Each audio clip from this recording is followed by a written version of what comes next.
Hi, I'm Jackson Dunn. Have you heard that phrase, you can take the boy out of the country, but you can't take the country out of the boy? See, that boy is me, and when I say country, I mean like 700 people in the hills of Arkansas. Okay, now that those images have kind of come and gone from your head, what I mean about that is, as I look back on my life, about how incredible it was to get to grow up in a town like that, in a place like that. Now, I didn't always fit. I wasn't the true country boy. I wasn't good with cars. Everyone that felt like could build a house from scratch and knew how to hunt well and fish well and all those different things. I didn't always fit with that. But man, as I look back on my life, how appreciative I am to have those opportunities. And I remember when I got married, I told my wife, she's, definitely grew up on the West Coast, not a real big country girl. I said, honey, I don't know where we're gonna live and what we're gonna be doing, but I want those country aspects in our kids someday, and especially if we have boys. Well, God's blessed us with a 5-year-old and a 4-year-old, 2 little boys. And I've talked with her how important it is for me to have those things in them, being grateful kids, strong work ethic, knowing how to work hard, knowing how to treat people well. And I was able to see that in action over Christmas. It was incredible.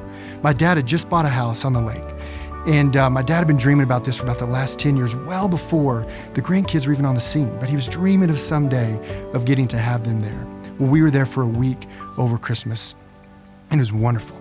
We were hiking, we were fishing, we were doing all those things that you do when you head back to those small towns there on the water. And I got to watch the boys reel in, and I kid you not, big old catfish on their tiny little fishing poles. And to watch the glee and the joy in them of seeing that fish and holding the fish and smiling so big and wanting to touch it and help with all those types of things. And I got to step back and I saw my dad sitting right in between my boys.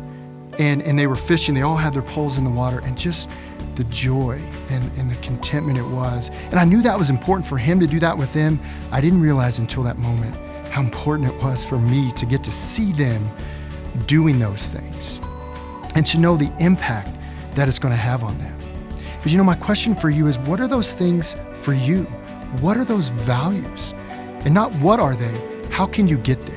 What are the things you can do with your kids to make sure that those values that are important to you as a dad, as a husband and wife, as a family, to make sure that your kids are growing up with those things?